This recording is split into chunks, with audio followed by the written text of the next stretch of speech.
경찰 비서관 위에 누가 있습니까? 제가 있습니다. 제가 누굽니까? 민정수석 조국입니다.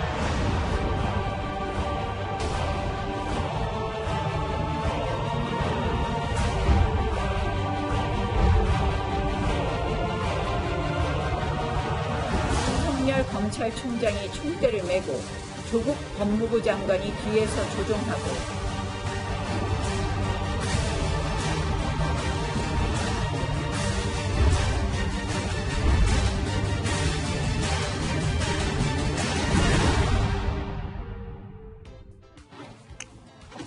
지난주 월요일 윤석열 검찰총장 후보자를 임명한 뒤에 청와대에 내려진 임무가 있습니다. 이 한마디로 정리할 수 있을 것 같습니다. 윤석열 그 이후를 준비하라. 자, 윤석열 후보자 임명 닷새 뒤에 재벌 저격수라고 불리는 김상조 정책실장을 청와대로 불러왔을 뿐만 아니라 열흘 뒤인 오늘은 조국 민정수석의 입각설이 돌고 있기 때문입니다. 제가 민정수석을 수락하게 된 큰 이유 중에 하나다라는 점 분명한 것 같습니다. 권력기관 개혁을 해야 되겠다. 국회에서 빨리 협조해 주시면 제가 학교로 돌아갈 일이 시간이 좀 당겨지지 않을까 생각이 듭니다. 적폐청산 수사를 이끌어왔던 윤석열 후보자를 검찰총장으로, 그리고 지금까지 청와대에서 검찰개혁을 이끌어왔던 조국 수석을 법무부 장관으로 교체하겠다. 뭐 이런 그림이 그려지는 게 맞습니까? 예, 현재까지 들리는 바로는 방금 말씀하신 그 내용이 조만간 현실화되지 않겠는가. 이러면 7월 초 정도에 이 조국 법무부 장관 후보자라는 이름을 들을 수도 있을 것 같다. 가능성이 굉장히 높으니까 이런 소문도 계속 도는 거겠죠? 뭐 제가 알기로는 그렇습니다. 이게 그 청와대가 원래는 이 조국 수석을 전면에 내세우는 걸 그다지 탐탁해 하진 않았는데 이 법무부 장관으로 후임자를 지금 법무부 장관을 교체하긴 해야 되는데 후임자가 마땅치 않다. 네. 그렇다면 차라리 조국을 내세운 것이 낫지 않겠느냐라는 의견이 이 최근 몇 달 사이에 갑자기 부상이 됐다고 합니다. 그러면서 이왕 이렇게 된 거 대통령의 복심이라고 할 수 있는 혹은 대통령과 좀 코드가 맞는다고 할 수 있는 사람들을 전면에 배치하고 싶어하는 차라리 그렇게 하자라는 의견이 좀 강하게 대두된 것으로 알려져 있습니다. 두 인물의 공통점은 검찰개혁이 가장 첫 번째로 떠오르는 이미지입니다. 조국 민정수석과 윤석열 검찰총장 후보자는 서울대학교 법대 3년 선후배 사이입니다. 하지만 인연이 직접 맞닿았던 적은 없던 것으로 알려져 있는데요. 오히려 문재인 정부 출범 이후에 서로에게 전폭적인 신뢰를 갖게 됐다. 이런 얘기도 들리고 있죠. 예, 확인된 바는 없습니다만 네. 윤석열 검찰총장 후보자는 서울중앙지검장 시절부터 사실상 검찰총장보다 더 센 권력을 행사하고 있었다. 이런 얘기가 이제 검찰 안팎에서는 들리고요. 네. 그러한 윤석열 검찰총장 후보자가 지금까지 뭐 아시다시피 적폐청산 수사를 쭉 진행해 왔지 않습니까? 그래서 100명이 넘는 전직 정권 공직자들을 구속을 시키고 이렇게 이제 굉장히 이제 적극적으로 이런 수사를 해왔고요. 그다음에 이제 다른 한 축으로 이제 청와대에서는 아시다시피 이제 조국 수석이 소위 말하는 사법 개혁, 그다음에 검찰 개혁 이런 작업들을 이렇게 추진을 해와서 드디어 이제 패스트 트랙에까지 상정을 하게 됐습니다. 그렇기 때문에 좋게 말하면 이제 이 두 분은 이제 문재인 정부의 어떤 사법 개혁의 쌍두마차다 이렇게 볼 수 있는 것이고요. 야권에서는 반면에 이 두 사람은 드디어 이제 이 두 사람이 만약에 실제로 검찰총장과 법무부 장관이 된다면 이것은 투톱 코드 사정의 어떤 결정판이다. 네. 이렇게 지금 좀 우려 섞인 시선을 보내고 있는 겁니다. 네, 청와대는요, 조국 민정수석의 차기 법무부 장관 입각설에 대해서 확인해드릴 내용이 없다라고 밝혔습니다. 시인도, 부정도 하지 않은 겁니다. 하지만 적어도 문 대통령은 꽤 오래전부터 조국 법무장관을 염두에 두고 있었습니다. 어떤 분이 법무부 장관이든가가 사실은 검찰개혁의 핵심 중에 하나입니다. 누구를 임명하실 것인지. 여러분 우리 조국 교수님 어떻습니까? 예, 농담이 아니고요. 가능하면 임기 5년 내내 장관이 하면서 장기적으로 검찰을 개혁할 수 있도록 그런 권한을 이렇게 부여해 주는 것이 가장 바람직할 것 같습니다. 윤석열 후보자도 마찬가지였고요. 서울중앙지검장의 파격 임명 이전에 이미 총장 임명설이 계속 떠돌고 있었어요. 이 정도까지 보면은 이미 청와대에서 이미 그려놨던 청사진이자 빅픽처, 큰 그림이다 이렇게 봐야 되는 거 아닌가? 이미 정해져 있던 거 아닙니까? 예, 바로 그 점입니다. 지금 윤석열 후보자와 지금 조국 수석의 공통점이라고 한다면 사실 두 사람이 공통점이라고 할 수는 전혀 없습니다만 그렇죠. 공통점이라고 할 수 있는 게 딱 하나 있다면 정권 초기에 바로 검찰총장 혹은 법무부 장관을 이미 제안을 한 번씩 했었다는 겁니다. 근데 그렇죠. 거론이 됐었어요. 예, 아니요, 실제로 제안도 했었다고 네. 해요. 근데 당사자들이 거절을 했다고 합니다. 고사를 했다고 합니다. 네. 그러니까 아무래도 전면에 나설 경우에 뭐 윤석열 후보자 같은 경우는 당시에는 이제 검사장도 아니었기 때문에 갑자기 총장 하는 게 뭐 여러 가지 부담이 됐겠죠. 그다음에 이제 조국 수석 같은 경우에도 약간 좀 그 폴리페서다 이런 네. 비난이 있었기 때문에 장관으로 가는 것이 좀 부담스러웠을 겁니다. 그러니까 두 사람이 그런 입각이라든지 이런 총장이 된 것을 스스로 고사했기 때문에 네. 그보다 한 단계 낮은 자리에다가 일단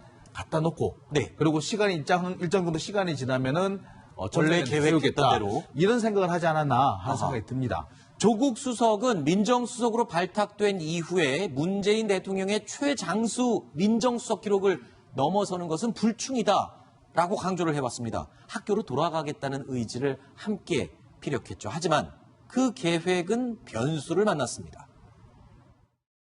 저는 조국 수석에게 무슨 정치를 권유하거나 할 생각은 전혀 없습니다. 그 여부는 전적으로 본인이 판단하는 문제이고요. 권력 기관들에 대한 개혁, 이제 법제화하는 과정이 남아 있는데 그런 작업까지 성공적으로 이렇게 맞춰주기를 저는 바라고 있습니다.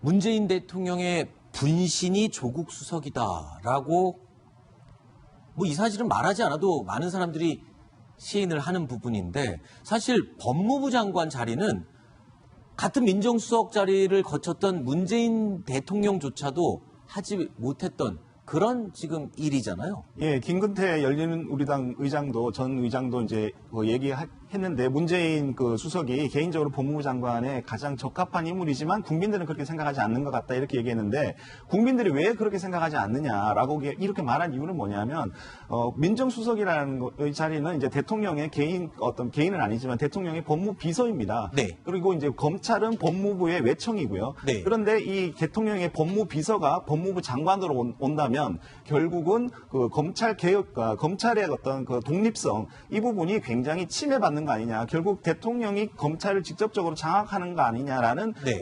오해를 살 수 있기 때문에 이 부분이 굉장히 조심스러운 문제가 되는 것이고요. 네. 비록 이제 그 자유한국당의 전신 그 정당에서 이명박 정부 시절에 권재진 민정수석이 법무부 장관이 되기도 했습니다. 그때도 이제 그 지금의 그 현 여당에서 굉장히 강력하게 반대를 했고 네. 지금 야당에서는 이것은 상관이 없다. 문제될 게 없다. 이런 식으로 이제 오히려 방어를 해주기는 했는데 네. 뭐 이런 그 공방을 떠나서 하여튼 모양새 측면에서는 민정수석이 법무부 장관으로 바로 가는 것에 대해서는 우려의 시각이 분명히 있습니다. 네. 그런데 이제 개인적인 좀 측면에서 보자면 조국 그 수석 같은 경우에는 문재인 대통령이나 지금 여권의 입장에서는 어떻게 하든 지금 부산에 그 총선에 출마를 시켜서 부산에서 한번 그 우리 당 민주당. 현재 민주당의 네. 바람을 다시 한번 일으키자라는 이런 아주 좋은 카드라고 생각을 하고 있는 것 같습니다. 그렇기 때문에 지금 이제 어떤 정치적인 네. 측면으로 보자면 법무부 장관이 된 다음에 내년 총선에 이제 법무부 장관을 몇 개월 하고 나서 부산으로 출마할 것인지 네. 아니면 또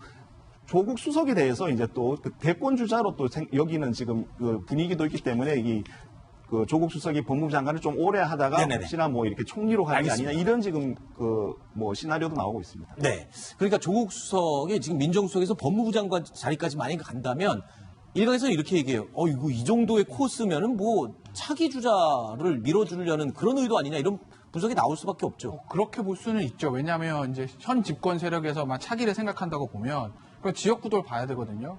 기본적으로 호남은 지지 기반이 있어요. 물론 뭐 민평당과 좀 겹치는 부분이 있죠. 호남은 지지 기반이 있어요. 그렇다고 보면 대선에서는 사실 영남 후보를 내는 게 현 여권 입장에서는 전체적인 득표율이 유리하죠. 어차피 뭐 TK는 자유한국당 지지세가 강하니까 그러면은 이제 공작 포인트 거의 PK거든요. 네. 그래서 이제 조국 수석 얘기가 좀 나오는 건데 보시면 부산 출신의 뭐 학생운동했던 법학전공자다. 뭐 여러 가지로 문재인 대통령하고 겹치는 것이 많습니다. 네. 조금 민정수석 지낸 것도 맞고요. 그런데 그 뭐 장관을 시키는 거 경력관리 그 얘기는 어디서 나오는 거냐면 예전에 이제 모든 정권도 그랬지만 노무현 대통령 때 노무현 대통령이 이제 차기 주자 관리 차원에서 당시에 정동영 의원하고 김근태 의원을 입각시켜서 이제 장관하고 부총리를 하면서 이제 그런 그 차기들도 훈련을 시킨 적이 있어요. 본인 노무현 대통령 자체도 사실은 김대중 대통령 당시 해양수산부 장관 하면서 그런 간직들을 그렇죠. 경험했고요. 조국 수석도 아마 그런 차원에서 보는 시각도 없지 않아 있는 것 같고, 왜냐하면 현 집권 세력 입장에서는 부산이 제일 중요하거든요. 다음 총선도 마찬가지고 대선도 마찬가지고. 그리고 아마 제 생각엔 법무부 장관이 된다고 하면 총선 건너뛰고 정치한다면 대선을 바로 갈 거예요. 왜냐하면 지금 법무부 장관이었는데 5, 6개월도 안 돼서 총선 때 바로 옷 벗고 출마하는 건 그건 청와대 입장에서 너무 부담이 커요. 그렇게 되면 야 이거 무슨 이력서 한 줄 더 써주려고 장관직 가지고 장난한 거 아니야? 이게 그렇죠. 안 나오겠습니까? 그러니까 아마 장관이 된다면 총선은 아니고 바로 아마 대선 쪽으로 정치를 하게 되면 네. 그렇게 되지 않을까 싶어요. 저는. 네. 이 문재인 의원이라는 사람을 갑자기 대권 주자로 내세우게 됐던 그 결정적인 근거가 몇 가지 있습니다. 민주당 계열의 대권 후보가 대선에 당선되기 위해서는 영남 출신인데 네. 호남과 진보 세력의 지지를 받을 수 있는 사람이어야 한다. 그 사람은 문재인밖에 없다라고 해서 문재인 대선 후보가 만들어지게 된 거거든요. 네. 사실 그 기준에 딱 맞는 사람은 지금으로서는 조국밖에 없습니다. 민정수석밖에 없다. 자, 조국 민정수석의 입각 명분은요. 자, 그에게 법무부 장관을 맡겨 윤석열 검찰총장 후보자와 함께 사법개혁을 완수하도록 한다는 점입니다. 자, 하지만 조국 민정수석의 법무부 장관 기용은 입각설 그 자체로도 논란이 불가피합니다. 문재인 정부 지지자들에게는 개혁의 상징이지만 야당 입장에서 보면 경질돼야 마땅한 인사 실패의 주역으로 보고 있기 때문입니다. 경질이 됐어도 몇 번은 됐어야 할 조국 민정수석이 이번에는 법무부 장관 후보자로 거론된다고 합니다. 윤석열 검찰총장이 총대를 메고 조국 법무부 장관이 뒤에서 조종하고 야당 법박의 경찰이 앞장서는 석국 열차가 완성되는 것입니다. 이 직책 저 직책 문재인 대통령의 삐뚤어진 조국 사랑이 눈물겹습니다. 문정부의 내각이 조국의 직업 체험의 장으로 전락한 모양입니다. 이명박 정부 때도 민정수석에서 법무부 장관으로 곧장 간 사례가 있어요. 근데 그 당시에 야당이었던 민주당이 엄청 강하게 반발을 했었답니다. 이 얘기가 청문회도 나올 거예요. 근데 사실 이거는요. 여야를 떠나서 우리 정치의 후진성을 단적으로 보여준 예라고 볼 수 있어요. 왜냐하면 보세요. 네. 당시에 권재진 민정수석이 법무부 장관 임명됐습니다. 네.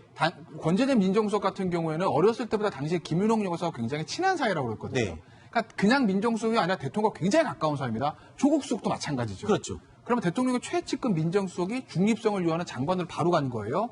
당시에 더불어민주당의 대통령 민정수석이 사정경 장으로 갈 경우 중립성 우려된다. 맞는 얘기입니다. 네. 지금도 자유한국당 똑같이 비판을 할 거예요. 네. 그러면 저것만 보면 더불어민주당 사실 할 말이 없는 거죠. 당신들 야당일 때 그렇게 비판하다가 네. 이번엔 그 인사를 옹호하는 거 말이 되냐? 네. 그런데 그럼 보수정당 자유한국당 좀 볼까요?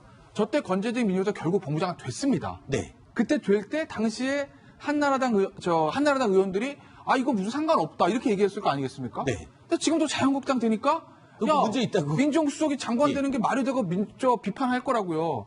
여야가 공수가 바뀌니까 네. 상대가 야당 때 했던 논리 그대로 가지고 사는 거예요. 네. 이 내로남불이죠. 사실 뭐 여당도 그렇고 야당도 그렇고. 그러니까 제가 이 한국 정치의 후진성을 보여주는 예 중에 하나라고 제가 말씀드린 거예요. 이건. 일단 청문회 때 야당이 뭐 이렇게 전제로 얘기하는 게 좀 조심스럽습니다만 진짜 법무부 장관으로 지명이 된다고 한다면 청문회 때 야당이 가만히 있을 것 같지 않아요. 그 어느 누구보다도 강하게 공격에 들어올 사람이 바로 조국 수석 아닙니까? 그렇죠. 뭐 청문회 이전에도 무슨 일만 있으면 조국 수석 물러나라 자유한국당은 계속해서 이야기를 해왔었죠. 그래서 이번에 만약에 조국 수석이 그 법무부 장관 후보자로 임명이 된다면 각종 의혹에 대해서 공세를 펼치지 않을까. 네. 뭐 특감반 관련해서도 그렇고 SNS 정치 관련해서도 그렇고 각계와 관련해서 총 공세를 펼칠 것으로 저는 예상을 합니다. 근데 다만 저는 저 당시 권재진 민정수석과 조국 민정수석을 평면으로 놓고 비교하는 건 좀 무리가 있다고 봐요. 그래요? 우리가 이런 일을 볼 때는 형식이랑 내용을 둘 다 좀 따져봐야 되지 않나. 물론 네. 형식을 놓고 보면 똑같죠. 민정수석에서 법무부 장관, 민정수석에서 법무부 장관. 근데 그 당시 권재진 민정수석을 민주당이 반대했던 이유는 물론 형식의 문제 문제도 있었습니다만 검찰의 중립성을 훼손한 인물이어서 반대했던 측면이 더 크거든요. 그런데 지금 국민의 목소리를 들어보면 검찰 개혁에 관한 열망이 굉장히 크단 말이에요. 네. 그러면 검찰 개혁을 할 적임자로 조국 민정수석을 국민들이 반대하느냐? 네. 저는 그렇지 않다고 보거든요. 그래서 네. 형식과 내용을 둘 다 좀 따져보자 그런 생각이 듭니다. 네. 아니, 임명설만으로도 이렇게 뜨겁게 달아오르고 있는데 실제로 조국 민정수석이 법무장관에 임명이 된다면 어떨까요? 넘어야 할 관문이 그만큼 더 많다는 얘기일 겁니다. 가장 첫 번째 관문은 조금 전에 얘기했듯이 청와대 민정수석 임명 때는 거치지 않았던 단계죠. 청문회가 기다리고 있습니다. 박평철 비서관 위에 누가 있습니까? 제가 있습니다. 제가 누굽니까? 네, 조국입니다. 예. 제가 누굽니까? 민정수석 조국입니다. 이런 사람들 다 꺼내고 일자리 주려고 민정수석이 아니라 일자리 수석이었어요. 모면할 생각 없습니다. 답변 기회 주시죠. 와, 이게 청문회. 만약에 조국 법무부 장관 후보자 청문회다 그러면은 야당이 올인을 할 것 같아요. 올인. 어마어마하죠. 네. 어마어마할 거야. 뭐 거의 방송국에서 생중계해도 될 정도의 아마 엄청난 공방이 벌어질 거. 윤석열 총장 청문회도 훨씬 더 할 거. 왜냐면 조국 민정 아까 제가 말씀드렸듯이 조국 수석이 법무부 장관이 되면 어쨌든 여권의 본인 의사와 상관없이 유력한 대선 주자 중 한 사람 될 수 있거든요. 그걸 야당에서 알고 있습니다. 그러면 어차피 뭐 청문회 뭐가 나와도 대통령 임명하면 되는 거죠. 그렇죠. 그냥은 못 보낸다. 최대한 상처를 내서 보내야 그 다음에 더 큰 힘으로 막을 수 있다. 이런 정무적인 판단이 깔려 있는 거예요. 그래서 엄청난 공사를 할 텐데 일단 제일 처음에 청문회를 했으니까 개인적인 신상부터 시작할 겁니다. 근데 뭐 그거에 대해서는 저희가 지금 알려진 게 없어서 뭐라고 말할 수는 없는데 어쨌든 그 부분에 대해서 지금부터 아마 나름대로 야당 입장에서 보는 뭐 증거 채집 조사에 들어갔을 거예요. 그 부분 나올 거고. 그러면 그 다음은 뭐냐? 업무에 관한 건데 과거에 그 사람이 했던 업무와 앞으로 할 거 두 개 보는 것이거든요. 과거의 업무에 대해서 뭘 보겠어요? 저 인사검증 문제하고 청와대 특감반. 특히 인사검증의 문제를 볼 겁니다. 저건 왜 보는 거냐면 기본적인 능력에 대한 거죠. 당신 민정수석도 보니까 이렇게 제대로 못하는 것 같은데 장관할 수 있겠어? 이걸 묻는 겁니다. 그 과거에 대한 거. 미래는 뭘 묻냐면 결국은 이제 경찰 문제예요. 아까 이제 나경원 원내대표 했던 석궁열차? 그 얘기를 물을 거예요. 결국 조국 법무부 장관, 윤석열 총장으로 검찰을 휘어잡고 말을 검찰 개혁한다는 미명하에 검찰을 정권의 신여로 만들려는 게 아니냐라는 생각을 가지고 그걸 가지고 아마 조국 수석한테 굉장히 좀 따지고 들겠죠. 알겠습니다. 여기까지만 얘기해야 될 것 같습니다. 뭐 설에 불과한 얘기를 우리가 단정적으로 계속 이야기를 이끌어갈 수는 없으니까요.